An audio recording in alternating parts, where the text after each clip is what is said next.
Sky Sports. There you are. Okay, do you want to kick us off? Can you hear us?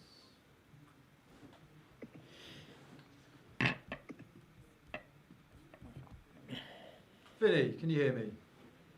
Yeah, I can hear you, pal. You okay? Yeah, not bad. Do you want to kick us off, mate? Yeah, sure. Hi, Robin. Hope you're well. Yeah, all good, thanks. Good. Just wanted to start on Marius Jonker being appointed TMO. What's your reaction to that and the group's reaction, really? Yeah, it was a bit of an unexpected. We only found out on Wednesday. So, yeah, I suppose there's a slight lack of foresight with regards to, there's a reason why that position is neutral. So, there's no sort of plan B put in place. So, yeah, we've just got to get on with it, really. I suppose, in essence, what problem has he created for himself with that decision regarding Faf de Klerk's challenge on Josh Navidi? Yeah, we met the three officials who were officiating on the weekend. So, we went through everything that has happened up to date. They're reluctant to really pass any sort of opinion on what's happened. They're aware of it, and they're confident in the comms that they'll have on the weekend, that they'll be able to, between the three of them, or four of them, I should say, come to the right decision. The role of the TMO in that, I mean, his say is pretty final, with regards to the communication between him and the referee. So it is a very important position. So I'm sure it'll be, there'll be no issues on the weekend. Is there a great deal of confidence that what's gone is gone and they will get it right at the weekend? Yeah, exactly. It's very much a clean slate. There's consistency, obviously, between the referees. That's what they're aiming for. So we had a good discussion in and around a lot of things that have happened to date. But the impression that I got, really, they wanted to move on, and they're trusting their own decisions, their own communications, their understanding between the three of them. So hopefully that will come to the fore on the weekend. Obviously, earlier this week, Warren spoke about the intensity of training, a bone-on-bone training session. What was that like to see, and how have you managed training since then and the intensity levels building up to Saturday? Yeah, it's the first chance we've had, really, because of the games falling, on a Wednesday and a Saturday. So it's good to have a week's preparation where everybody's on the same page. Everybody's able to take a full and active part in training. So it's great to have that level of competitiveness, especially once the team is out there. You're encouraging the other boys to channel that frustration and take it out on the training field, which they did. So I thought they were outstanding, and some of the questions that they asked of the starting team, the starting pack in particular. So, hopefully that'll put us in good stead for the weekend. It's going to be another step up in intensity for us. But in fairness to those boys who aren't involved, they've played their part in preparing the team as well as can be hoped for. How vital is that physicality, particularly when you're going up against a side like the Springboks? Yeah, it's an area of the game they pride themselves on. I'm sure they'd be frustrated after that A game where they didn't get any advantage, really, from a mauling point of view. They didn't get anything out of the scrums, and we've got to take confidence with that, from that, and build on that performance. I know there's a few changes on both sides, but it's essentially, it was a test team, essentially from a South African point of view. So we've got to step things up with those individuals and build on that performance. And, we want to scrummage. We feel that, we're technically very good. It's been great to date. It'd be, that was one of the things that we discussed with Nick and the other officials for the weekend. He's expecting a big battle up front, big set-piece battle, plenty of mauls that he needs to be officiating on, as well as the aerial battle as well. How do you expect them to react to the success that you had in those areas at the maul in the scrum? I think they're going to go harder. So we're going to have to be a little bit better. So there are certain things that we can improve on again.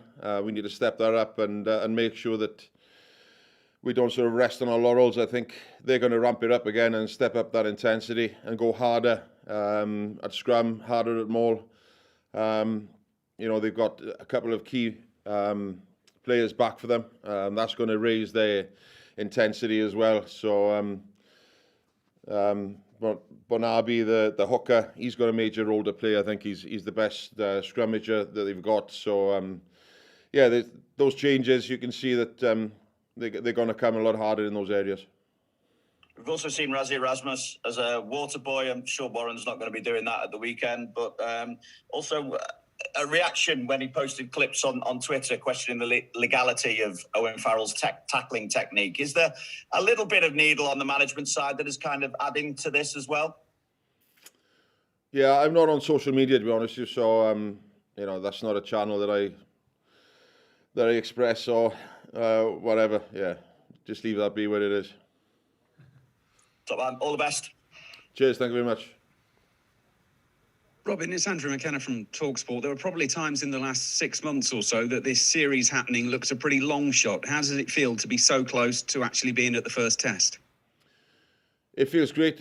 We get into the business end of things, obviously. The matchup of the best players in South Africa on the field. It's good to get here, and it's good to get here in a fit on a full bill of health as well. Where the numbers are good. That enabled us to have that level of intensity in training this week. So that's one thing that we haven't been able to do. We've been learning from one game to the next. So we were able to go at it a bit harder this week. So hopefully that'll put us in good stead for Saturday. Can I just clarify? You've said a couple of times full squad. That means Finn Russell was taking a full part? Sorry, apart from Finn. I'm probably thinking more with my forwards head on than anybody else. No, that's perfectly right. That's why I wanted to clarify. Yeah, sorry. Have you noticed that the atmosphere around the camp has changed during this week, with it being Test Match week? In the training, yes, definitely. There's a lot more edge about our training, a lot more bite. Obviously, with Steve ramping things up from a defensive point of view, Gregor from an attacking point of view, and the players taking a little bit more ownership as well. So the session on Tuesday was great because those non-23, they really frustrated the starting team and the subs as well. And that's what you want. You want the players to be asking questions of each other, so that we don't fall in the trap of feeling too comfortable with everything. So it's been good, and that edginess that's brought that different feel to it this week. Throughout the World Cup, the South African management were telling their players the opposition can't handle your physicality. Are you ready for what they're going to bring? Can you handle it? Yeah, that's the challenge. The proof will come on Saturday. There's a lot of experience in and around the playing group, as well as the coaching group as well. I know Warren can draw on the experience of 12 years ago when he was out here, and the level of intensity that caught him cold in that first test. He's making sure that we don't fall in that trap again, really. So. As much as we can take a lot of positives out of that A game, we do know that there's another level in the Springboks, but there's another level in us as well. Can I ask you about their decision regarding their starting front row? There's been a lot of people saying that the better South African front row is actually on the bench. What do you make of that, and what does that say tactically? Yeah, I don't believe that. They've all got different individual strengths, so you've got to look at how they complement each other as a front row. I would argue whether the starting one is weaker than the one to come on, but it's the way they played through the World Cup with regards to that bomb squad, that mentality of them coming on and having an input in the game. But we've got strength and depth from a front row point of view as well. So. There's an argument and a case to be made both ways. And just away from the TMO issue, how did the meeting with the officials go yesterday? Are you clear with everything that they want and they're clear with everything that you want from them? Yeah, communication is a big one, that's a big thing from, especially from a mauling point of view, where, we were penalised on a couple of occasions in that A game. We know that South Africa pride themselves on that area of the game, so it's just having that level of communication with the referee to what he deems is acceptable or not. Same from a scrum point of view, we've had positive feedback all the way through, so don't see that being an issue either. But that level of communication between Nick and the captain, and we've got to make sure that we just go through that one source, through the captain or the pack leader, really, and not sort of bombard him with things. I'm confident, and they've done their analysis on certain individuals from both teams. So it was very much a feeling of, listen, the three of us, we're confident in our ability to be able to deal with anything that happens on Saturday. So we respect where you've come from in the last 5 games. It won't be that much difference, but just trust that we're ready for it on the weekend. And that was the message that came through loud and clear to us anyway. Thank you, Robin. Thank you. Hi, Robin. How are you, mate? Yes, good, thank you. Yeah. Robin, Warren talked about a robust selection meeting. How difficult was it to get to the 8 forwards you've got and the 5 replacements on the bench, given the way the players have played on this tour? Yeah, it was very hard. Without being disrespectful, it's a lot of those games, didn't really test us. Felt we got away with a little bit. It was only in that A game really where the level of that level of intensity was anything near to what we were expecting on Saturday. So you've got to take that into consideration as well. But it was pretty tough. I mean, you're trying to please everybody around the table. From an attacking point of view, defensive point of view, set piece. It was good hour and a half discussion.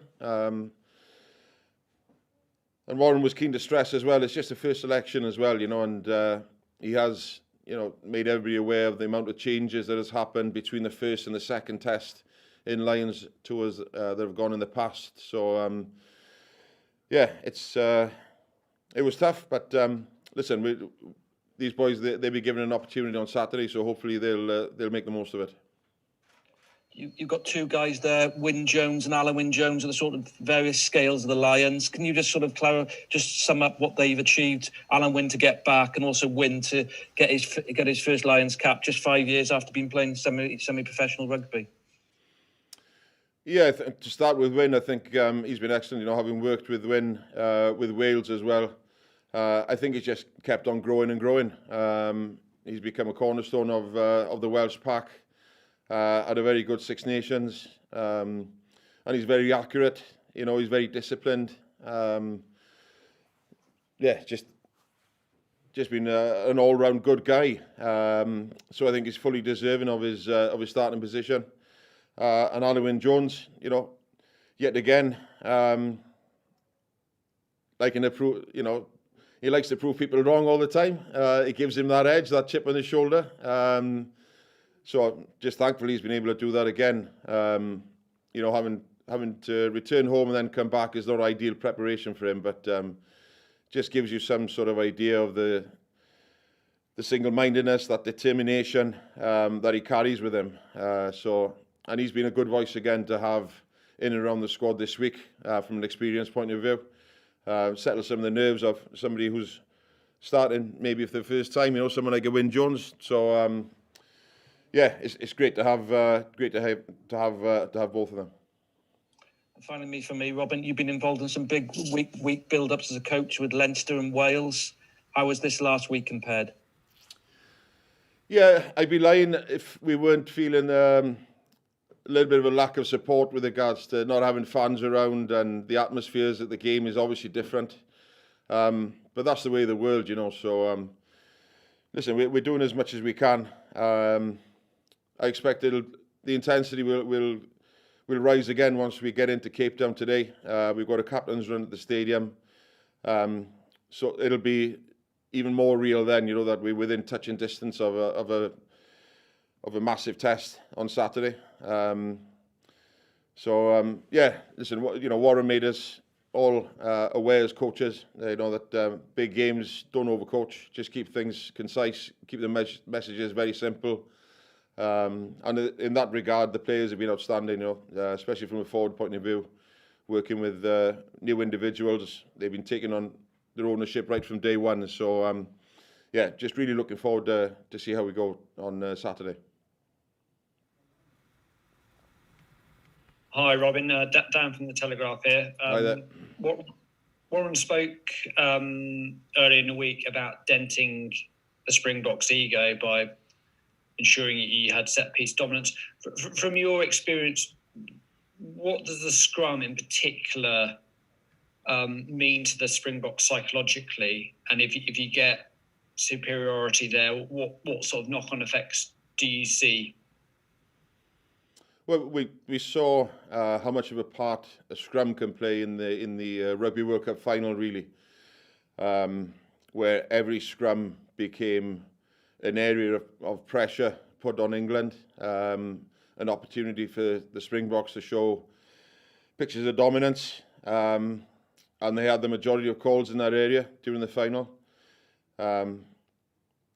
When you measure, when any team measure themselves on a certain aspect of play, if you take that away from them, or if you match them, or they don't get any advantage from that area of play, whatever it may be, then you're going to take it as a win, for yourself, because the amount of time that teams spend on certain areas in order to maintain that advantage, if they don't get it, then you challenge them to go to a plan B with regards to, right, we've matched you here, what else have you got? So without doubt we can take a lot of positives, from that A game, but I'm expecting them to come harder again in the same areas, and if anything, that'll make them a little bit hungrier as well. They'll rise to the challenge again, because they'll see it as, right, we need to go harder, we need to do certain things better. So we're going to have to do the same thing from our end. But what we were keen to stress to the referees, in particular in the scrum, is that we're not looking to match them. We're looking to go beyond that, really, and build on the performances that we've had to date. You believe you can dominate the Springboks in the scrum? We're going to give it a good go. Dominating is a big word to be using when you come up against the best team in the world, the Rugby World Cup champions. They pride themselves on that area. Listen, we're going to give it a good dig, to use one of JC's phrases from north of England. We'll have a good dig at it, and we'll see how we go. And just one more from me. Can you reveal some of the detail of the training sessions you've been doing? I think in '97, there were some pretty notorious sessions under Jim Tell for something like 46 scrums and 40 minutes. Has it been anywhere near that? We're a bit more limited on time with regards to that at the moment.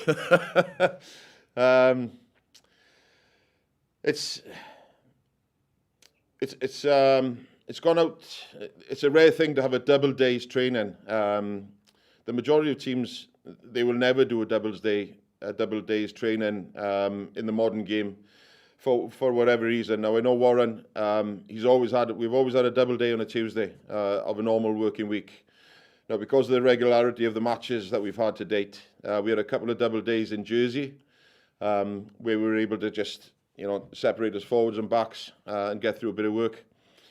So we were able to have another double day this week in preparation for Saturday. So Monday was a single day, and then Tuesday was the double day. So we were able to get a little bit more work done, specific work on scrum, line out, in that 40-minute window in the morning before coming together as a team in the afternoon. So that's how much time I was afforded.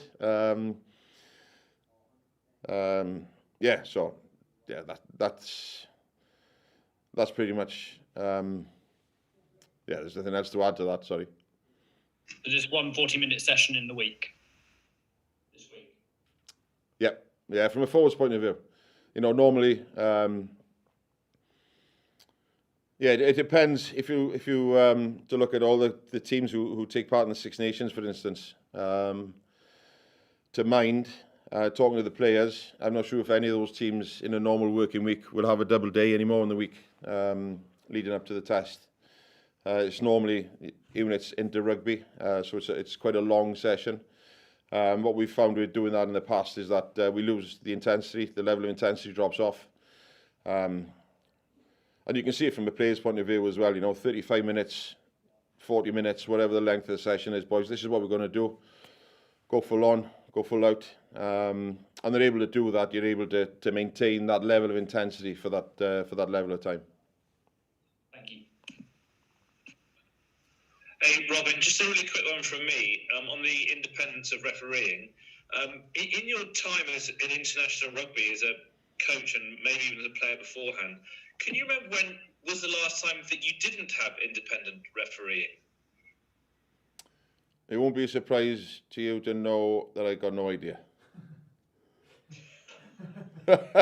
Sorry, I haven't got. I mean, the one thing I will comment on, it raised its head during the Rainbow Cup, was when this players' challenge came into it. For me, that just raised something completely different. It wasn't a side of rugby that I don't think anybody was happy with. Being able to challenge the referee there and then on the pitch, and it just showed, it showed the worst side of things, really. Whereas rugby has always prided itself on being able to deal with the referee's decisions, whatever they may be. I fully agree with having a TMO there to make sure that the right decision is got to at the end. However, that challenge on the field, it just brought out the worst side of things, really. And I'd like to think that rugby can retain some of that integrity with regards to, listen, that's the decision, live with it, move on. Rugby's always been like that. You don't get that on-field sort of arguments or whatever you call it. You don't get it in rugby. And I don't think we should ever go down that path either. So listen, integrity, etc., that to me goes hand in hand with rugby over all the years, irrespective of whether you agree or disagree with the referee. You show him respect. At the end of the day, they're there trying their best as well to get to the correct decisions. And you've got to back that. You've got to be, as a player, you've got to say, listen, they're trying to do the job as well as we're doing ours. So, just show that level of respect, really. Thank you. Robin, bore da, Kenneth sy'n fan hyn. Bore da. Siwmor oel. Iawn, diolch yn fawr. Fel arfer yn Gaerdydd cyn gêm ryngwladol, fyddech chi'n dod mas a wynebu'r newyddiadurwyr yn gweud mae pawb yn iach a mae'r to ar gau, ond os gai ddechrau gyda cwestiwn arall ynglyn â'r ffaith bod Marius Ionca wedi benodi fel swyddog teledu, fydde nifer yn meddwl fod hi'n angredadwy mewn wythnos cyfres y llewod nad oes rhywun annibynnol wedi benodi. Ie, gathon ni dipyn bach o sioc wedi gwir pam nathon ni ddeall y newyddion yna.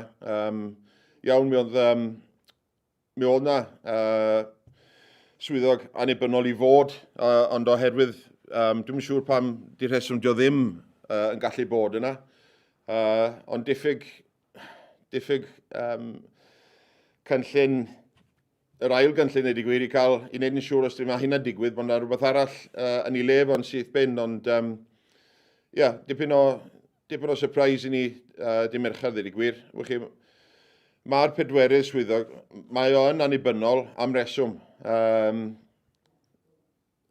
Felly, pam dyn nhw ddim wedi medru gweld neu rhoi cama mewn lle i arbed hyn, nad i hyn i ddigwydd. Dyna di'r peth mae rhywun yn crafu pen, ond dyna ni, mae rhaid i ni jyst yn mynd blaen. Faint o hyder yw ei chi fel tîm hyfforddi oherwydd mi oedd na achosion, mi oedd na un yn benodol wedi codi yn ddiweddar yn y gêm yn erbyn tîm A De Affrica. Do, mi gododd ei ben, chi, ond eisiau gyfeirio at y ffaith. Mi welson ni yn ystod y Rainbow Cup, chi, bod hawl i'r chwaraewyr cwestiynu penderfyniad y dyfarnwr yn y blaen. Ddim i oedd yr unig un, oedd pob yn wedi gweld, oedd hwn yn dod ar ochr anifyr allan yn rygbi, chi, lle yn y gorffennol yn draddodiadol, mae rhywun wedi dangos parch tuag at y dyfarnwr, wedi derbyn y penderfyniad, os dyn nhw'n cytuno neu'n anghytuno efo'r dyfarnwr.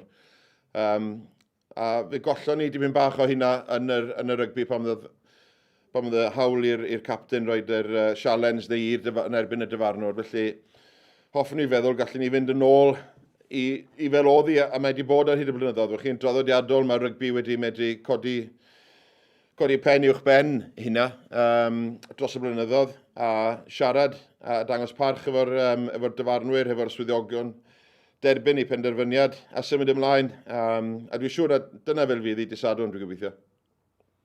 Ar un adeg, hyd yn oed ar y daith yma, doedd hi ddim yn sicr fyddech chi yn gallu cyrraedd hyd yn oed y gemau prawf.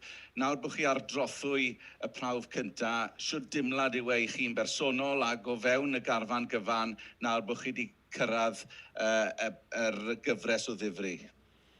Ia, mae yna gwahanol her neu challenge wedi bod yn ystod y daith. Wech chi reit o'r cychwyn, dweud i gwir, pan oedd pob oedd ar y daith. Dwi'n meddwl oedd pob yn ymwybodol o be'n union oedd y gyfynion o ran edrych ar ôl yn gilydd a neu'n siŵr bod y swigen yn aros yn dyn ac yn iach. Ond da ni wedi dod trwy hynna i gyd a wedyn da ni wedi cyrraedd wythnos y prawf cyntaf. Na gyd sgen ni o'n blaen ni rwan wedi mynd lawr i Cape Town, cael sesiwn ymarfer yn y stadiwm cyn y gêm fory. Felly, mae'n deimlad braf bod ni wedi cyrraedd yma. Mae'n teimlad braf bod ni wedi cyrraedd yma hefo gymaint o chwaraewyr yn ffit. Chi, dim ond Finn Russell, dyn ni gyn sydd ddim wedi cymryd rhan yn ymarfer llawn wythnos yma. Felly mae'r dwyster yna, da ni wedi gweld yn ystod y wythnos wedi bod yn gret, cystadleuaeth am safleoedd. Yn amlwg unwaith gafodd y tîm i enwi. Gofyn i'r bechgyn eraill, chi, gofyn cwestiynau o'r 23 sy'n chwarae disadwn, a maen nhw wedi gwneud hynna arbennig o dda. Felly mae'r teimlad o wedi gyrraedd y prawf cyntaf mewn siap go dda. Mae hwnna'n cynhyrfu rhywun, ac os afon fi'n bersonol, chi, fy mhrofiad cyntaf i. Swn i'n deud celwydd, swn i'n deud bod ni ddim yn colli'r cefnogwyr. Chi, yn amlwg mae'r stadiwm, mae diwrnod y gêm yn gwbl wahanol heb bod y cefnogwyr yna yn ychwanegu bob dim sy'n mynd ynghlwm efo taith y llewod. Ond wedi deud hynny, chi, da ni yn ymwybodol iawn, mae llyged rygbi y byd i gyd ar y gêm yma disadwn. Felly mae'r pwysau yna, heb bod y cefnogwyr yna hefyd yn ychwanegu llais. Felly, mae hynna'n cynnyrfu rhywun ac yn neud rhywun edrych ymlaen yn fawr iawn i'r onest. Just yn gloi orffen, dwi'n siŵr fyddech chi, fel pawb arall, yn barod i dalu ternged i'ch capten chi ac y siwrne anhygoel mae wedi bod arni yn y fis diwetha. Ydy, dipyn o stori dylwyth teg, dweud y gwir. Felly, dim ond iddo fo cael gorffeniad digon hapus i'r stori yna. Mae wedi unwaith eto profi pawb yn anghywir. A dwi'n siŵr bod o wedi bod mewn llefydd eitha tywyll ar ôl cyrraedd nôl yng Nghymru. Ond wedyn unwaith dwi'n meddwl bod y nod yna i ddod nôl ac i gyrraedd ei uchelgais a bod yn gapten ar tîm y llewod a bod yna ddim rheswm gen y tîm o meddygon yn deud iddo fo, tos a ddim rheswm gallu ddim wneud hyn. Wel, unwaith oedd hynna fel fel gola gwyrdd mawr iddo fo, dwi'n meddwl, i just fynd amdani. A unwaith eto, mae wedi dangos yr ochr yna, y penderfyniad, yr ochr penderfynol, un trywydd o ran y ffordd mae eisiau gwneud o. Felly, a mae wedi bod yn ychwanegu yn arbennig ers cyrraedd nôl yma. Yr holl brofiad i lais ac yn y blaen. Felly, fydd hynna'n allweddol fori hefyd. I gael yr arweiniaeth yna ar flaen y gad. Robin, mawr o ddiolch a pob lwc yn amlwg ar gyfer ffori a gweddill y gyfres. Diolch yn fawr iawn. Thank you all. Thank you, Robin. Thank you.